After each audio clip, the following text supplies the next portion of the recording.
Time Warner Cable is pleased to be an underwriting sponsor for Carolina Week. Coming up. Education is under attack! What do we do? Stand up, fight back! Why are these people protesting outside a South building? We'll give you one guess. And a UNC degree can take you across the country and around the world. We have 2 reports. In sports, it's college football's National Signing Day. Who are the newest Tar Heels? Plus, it's barely February, but we are already counting down to spring break. Carolina Week starts right now.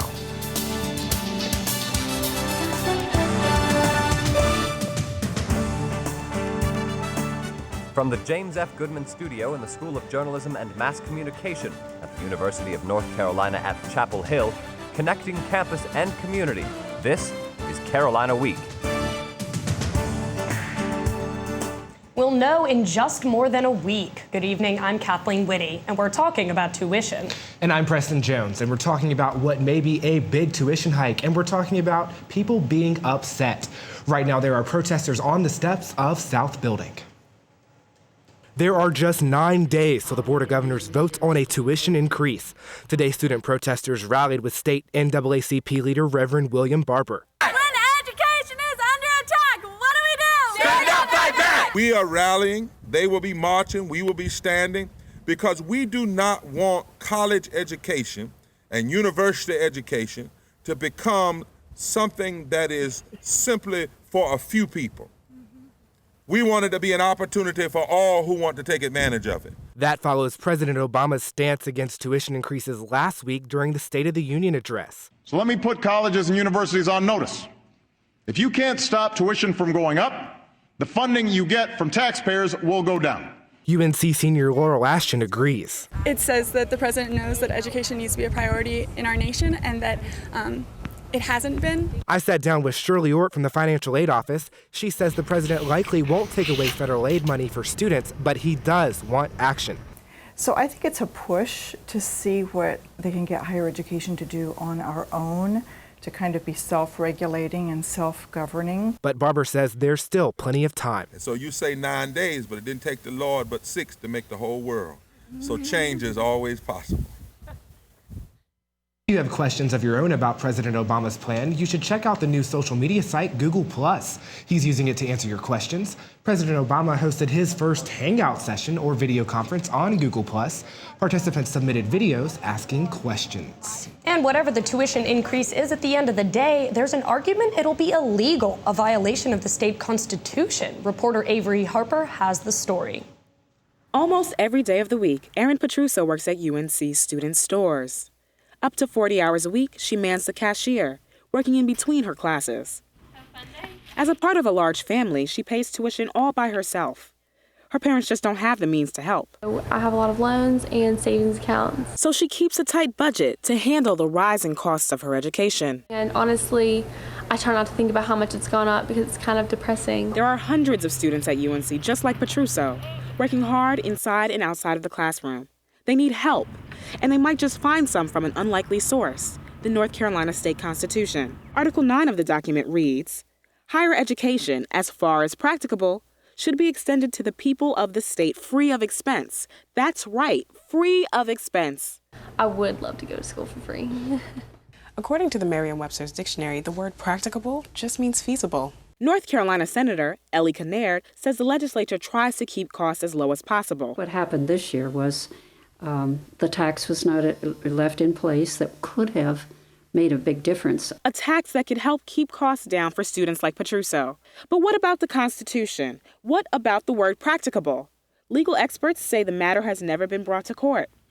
Senator Kinnaird thinks it will definitely become an issue. The legislature at some point is going to have to take up and say, yes, we believe this. For now, Petruso and students like her will have to wait to see what they'll have to pay next year. Something that is definitely practicable. In Chapel Hill, I'm Avery Harper, Carolina Week. Hey, have you already signed the petition for student body president? It's been the race for signatures for student body president candidates. They had until this afternoon to collect 1,250 signatures. Candidates have been asking students to sign their support all this past week. Reporter Sydney Swaffer joins us with more. Sydney? Thanks, Preston. As of today, only 2 student body presidential candidates will be on the ballot for the election these past 2 weeks. Will Limenstall and Tim Longest. Lyman Staub brought in more than 1,600 signatures, and longest had about 1,300. Now, that might not mean the end of the race for the other 4 candidates. The student code gives them today to scrounge for signatures, but it's unlikely that all 4 will make the ballot. As of last night, Warshay Downing still needed almost 700 more signatures. For all your election coverage, visit our partners at reesenews.org. All right, Sydney, thank you for that. High school seniors everywhere are preparing for their future, and for many, that means applying to college. Filling out the application is just one part of applying to UNC. SAT and ACT scores are another, and a very stressful one. So the question is, are these tests even good predictors of a student's success in college? Reporter Katie Murray has the story. Getting accepted into Carolina is a dream come true for UNC freshman Sally Falanka. But like many students, her SAT score didn't make her confident about her chances of getting in, despite the fact she had a high GPA in class rank. And I just felt at a complete disadvantage from everyone else. She thinks there are more important characteristics that should be considered that a standardized test score can't show. He's like, you can't really, doesn't really show the passion behind their drive to learn. Wake Forest doesn't require the SAT anymore, and officials told me they're very pleased with their results. Experts differ, though. UNC Education Assessment Professor Greg Cizik has studied the SAT and ACT, and he thinks they are an objective measurement of student potential. Standardized procedures were introduced so that students from all backgrounds, all socioeconomic levels, all religious backgrounds and ethnicities would have an opportunity to demonstrate their potential for college success in a more objective and unbiased way. Cizik says the SAT is a good assessment of how much a student learned in high school, but it's not the only predictor of student success. You've got extracurriculars, GPA, and class rank. No single one of those really makes the determination. It's all about the combination of those. Even if UNC made college entrance exams optional, Falanka says she would still have submitted her scores. And although her score might be at the lower end of UNC's average, she doesn't feel less capable than her classmates. I don't feel like I'm less smart than another student next to me who got a higher SAT score, and I definitely fit in. It's a place for me to be. In Chapel Hill, I'm Katie Murray, Carolina Week. We spoke to UNC admissions officials, and they said they are not planning on doing away with the SAT or ACT requirement anytime soon. And for high school seniors applying to UNC, the application is different from the past, and officials say 20% more people have applied because of it. The university has switched to the common application instead of a UNC-specific application. The cost of applying has changed too. It now costs $80, $10 more than it used to. The Common App allows you to apply for more than one school at a time. And for incoming students, as well as you returning students, you might have twice as many options for roommates if you are living on campus next semester. That is, if university officials pass the gender-neutral housing proposal. UNC Chancellor Holden Thorpe was supposed to decide last week whether or not students of the opposite sex can live together. That deadline passed, but officials say a final answer will come by the end of the month. Students use the pass-fail option to help ease the load of a heavy load of classes, and soon they might be able to pass-fail even more. Right now, a student can only take 11 hours pass-fail during their entire college career, but it may be raised to 12. The push comes due to a 12-hour course the School of Education offers pass-fail. And for all students, the change would make it easier to pass-fail an additional 3-hour class. We'll keep you posted on whether that change in policy passes. 你们好，我是吴老师，我是。Coming up, find out what this UNC alum is talking about. That's next.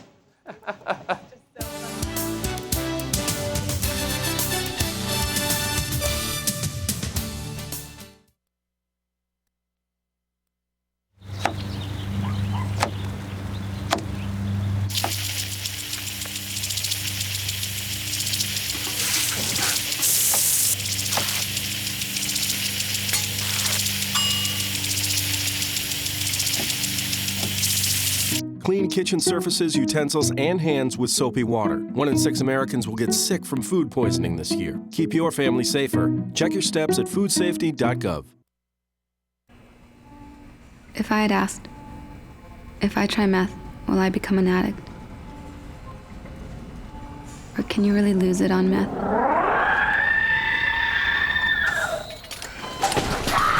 Or if I'd ask, will meth become the only thing I care about? I wouldn't be asking. All right, can you load me up again?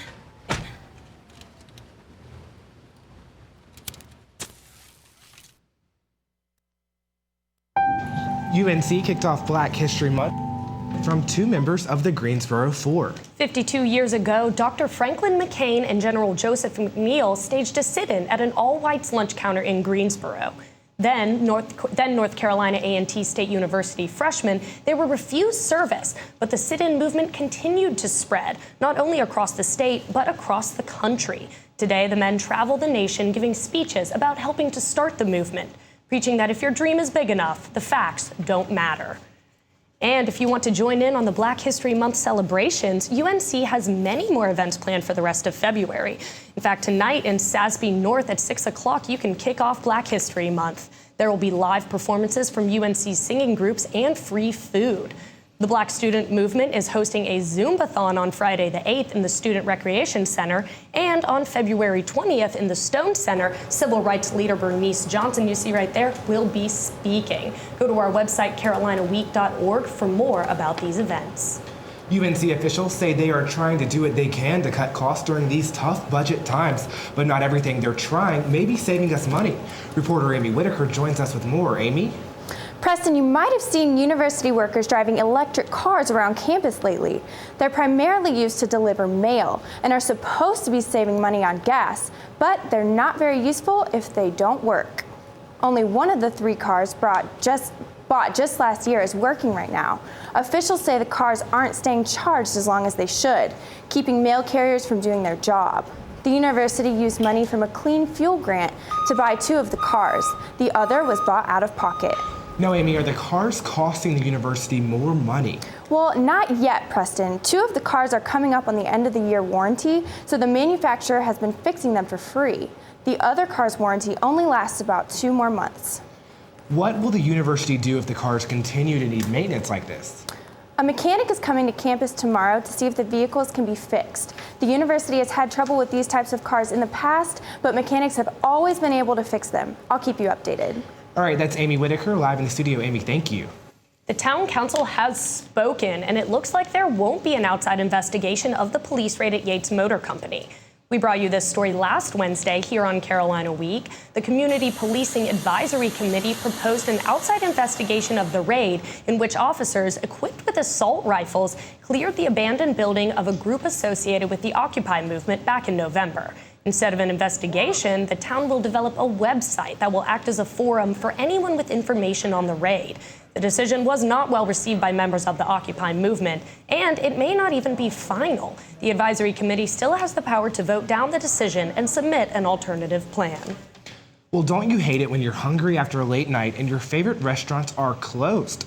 Good news, starting March 1st, food trucks are pulling into Chapel Hill.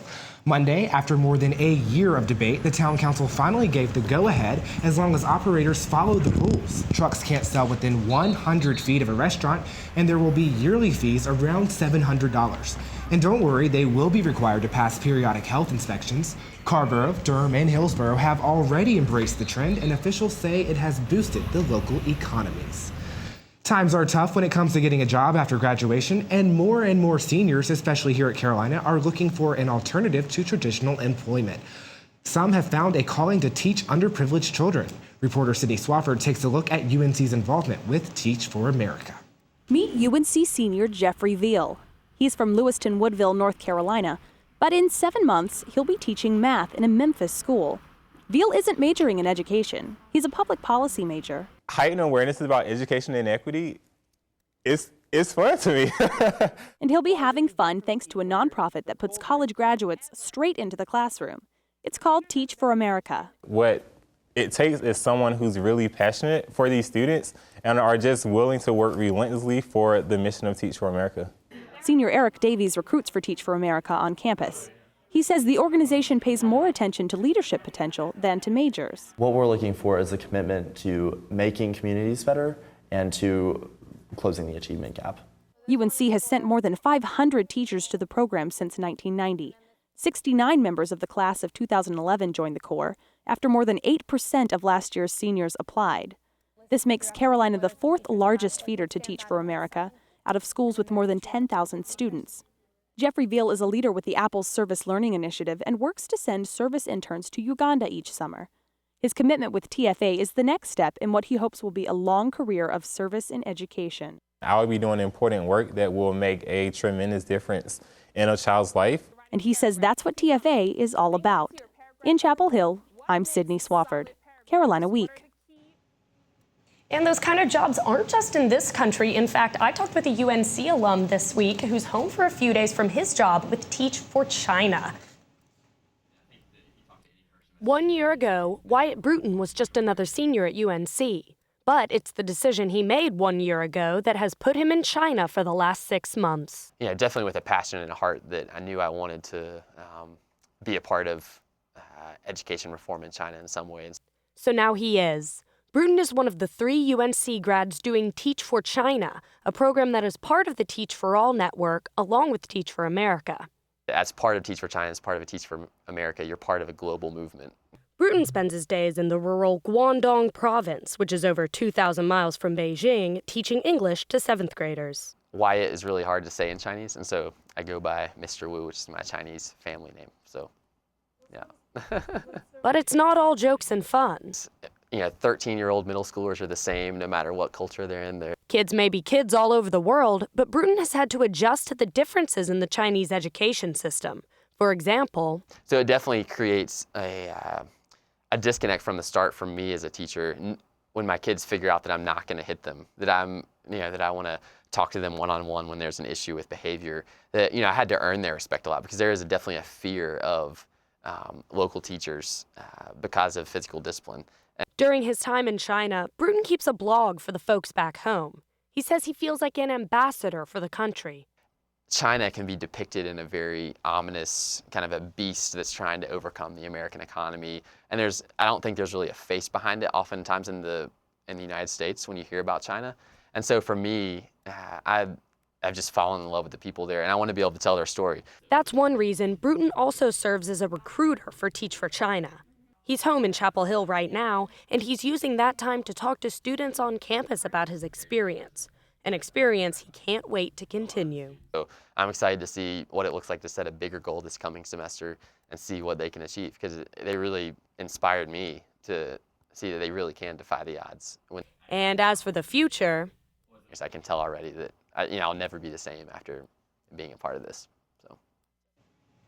a great guy to talk to. He really had some inspiring stories. Yeah, that seems like a great experience. All right, well, coming up, will these warm days continue, or is there still a chance for some winter temperatures? Weather's next.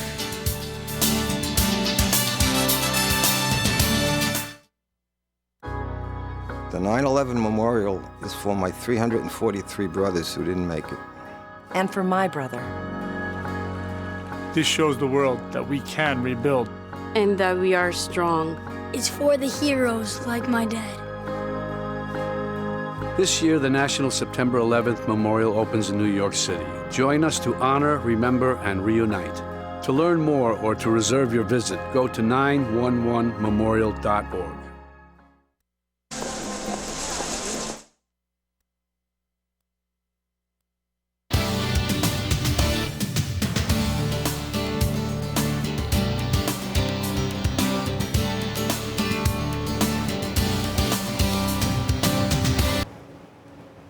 All right, welcome back to Carolina Week, everyone. I'm Drew Day. Thank you so much for staying with us.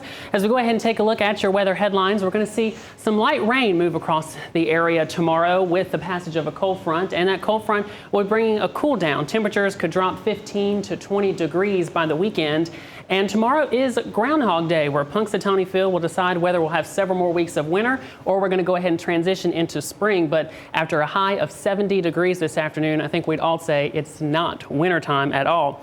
Satellite and radar across the region right now, or across the state, you can see that we've been with the cloud cover throughout the day, but there was still plenty of sunshine out there. This bigger area of cloud cover off to the west, as we back out and take a broader view, is in association with that cold front that will be moving through the area tomorrow.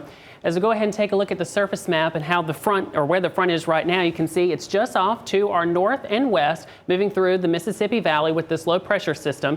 And by 7 o'clock this evening, it will have progressed just a little bit further to the west. You can see a little bit of rain there, but really throughout the rest of this evening, we don't anticipate that there will be any rain. As we head into tomorrow morning, perhaps some rain moving across the area. And by tomorrow evening, that will stay with us. So from 7 a.m. to 7 p.m., that'll be the time period that we could see rain, but it really won't be amounting to a whole lot, perhaps only 1/10 of an inch in all. And then by Friday morning, the front is well offshore and this high pressure moves in and the rain is out of here and we'll be returning to sunshine. So overnight tonight, expect to see mostly cloudy skies, mild out there this evening with 52. Then for tomorrow morning, 68, partly sunny, another warm day near 70 once again. And then breaking tomorrow down just a little bit further so that we know what to expect throughout the day.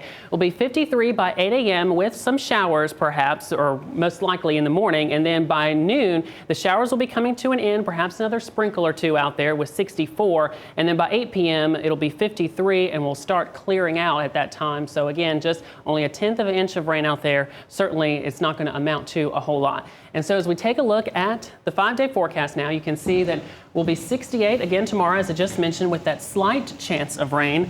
After that front moves through, we'll be a little bit cooler Friday, and especially as we head into the weekend. Saturday and Sunday, another chance of rain, but that's not going to amount to a whole lot either. So, but as we get into Saturday and Sunday, those temperatures will be near normal for this time of year. So just a slight cold spell, and then it looks like we're going to be warming back up once again. So.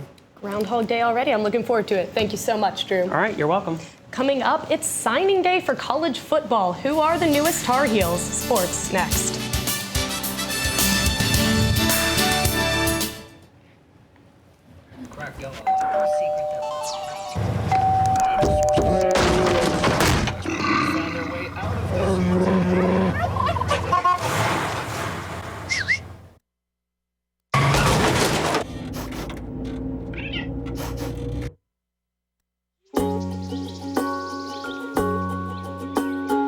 Getting closer to nature can get you closer to your family. Go to discovertheforest.org. When some people struggle with their mortgage payments, they become frozen, petrified. Not knowing what to do, they do nothing. But the people who take action are far more likely to get the most positive outcome. Making home affordable is a free government program. Call now to talk one-on-one with a housing expert about the options that are right for you. Real help, real answers, right now.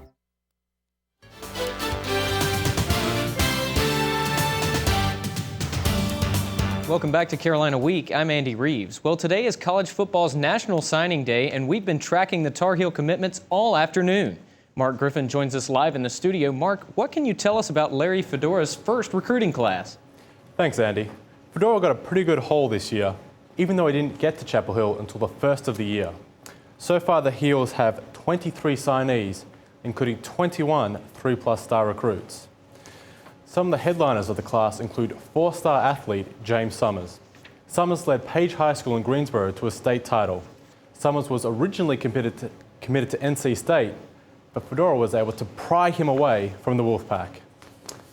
Fedora also pulled in a 4-star recruit from South Carolina, wide receiver Quinshard Davis. He is the number 2 player in the Palmetto State. He was also South Carolina's Gatorade Player of the Year. Fedora also got another big North Carolina recruit by getting 6'4", 330-pound offensive guard J.J. Peterson. The 4-star recruit from Roanoke Rapids is rated the 14th best offensive guard in the country. Rivals.com ranks UNC's class as the 5th in the ACC, which is pretty strong considering that the Heels are returning 16 starters from last season. Well, you don't need a great recruiting class when you've got that much talent coming back. That's Mark Griffin live in the studio. Thanks, Mark. Thanks. UNC men's basketball team played its 3rd game in 6 days last night at Wake Forest, and the tired legs showed. The Heels only shot 31% from the field, but they made up for it with a 50-36 rebounding advantage. There's Tyler Zeller with the rebound and putback. He had 18 points and 18 rebounds.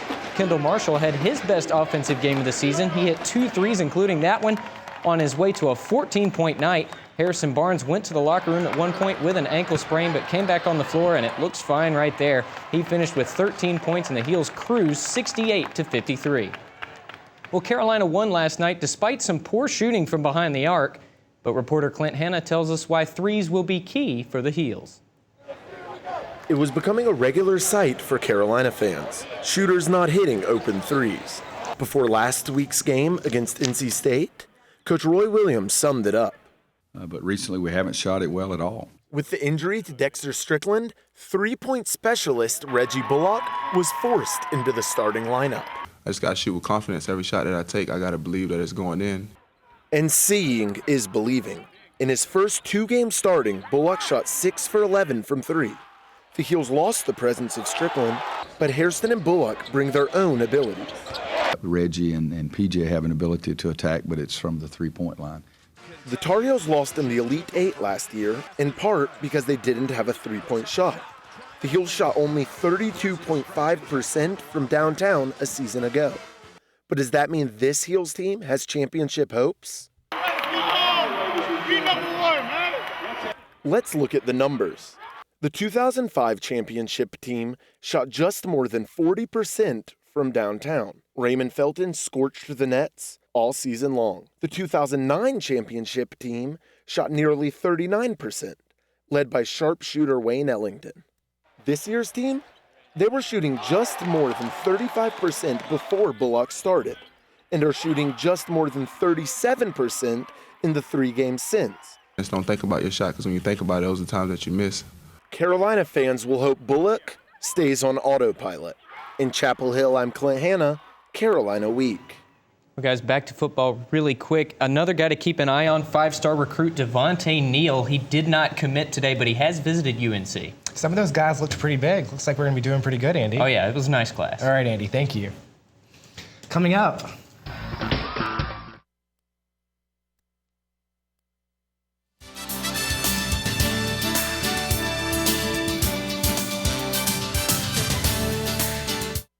Have a story idea? Call Carolina Week at 919-843-8292 or email us at carolinaweek@unc.edu.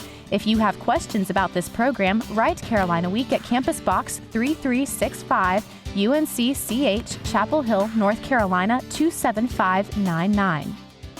Be sure to check out Carolina Week and Carolina Connection online at carolinaweek.org. Well, you know, Preston, I personally believe that it is never too early to start thinking about spring break. You are right, Kathleen. I totally agree. And UNC students agree, too. They've been planning for months. And reporter Danielle Elliott got into the spring break mindset to find out which tropical destinations are on this year's itinerary. Senior Chris Ostrander has one thing on his mind for his spring break. Adventure. Chapel Hill is busy with student activity for now, but as soon as the first week of March rolls around, spring break is on their minds. Is Sharon in? And travel agent Marcia Carpenter says if you're looking to book, book now. Now's the time. I mean, you know, you should have done this back in September, you know, so you could have made payments and get better rates. Carpenter books spring break both online and over the phone. Most of the time they do sort of know where they want to go. And if not, I give out ideas of that's popular for spring breakers. And this year's hotspots include Cancun, Mexico, Panama City Beach, Florida, and Punta Cana in the Dominican Republic. And the number one concern Carpenter hears from students? Price is the number one that they usually look for. And that's exactly what drew senior Beth Thompson to book her trip to Punta Cana. What sold me it was just how cheap it was for 5 nights. The airfare was not cheap, but the resort itself, the all-inclusive deal, was pretty hard to beat. Anyone going to the Caribbean or Mexico, I'd send them all-inclusive because that's the best deal. But other than just a good deal, students are looking for a little something more on their spring break. Really, the last chance we all have to be kind of, I guess, carefree. It's all about pushing the experience as far as you can. In a Margaritaville sense of mind, I'm Danielle Elliott, Carolina Week. Thanks for watching. Good night.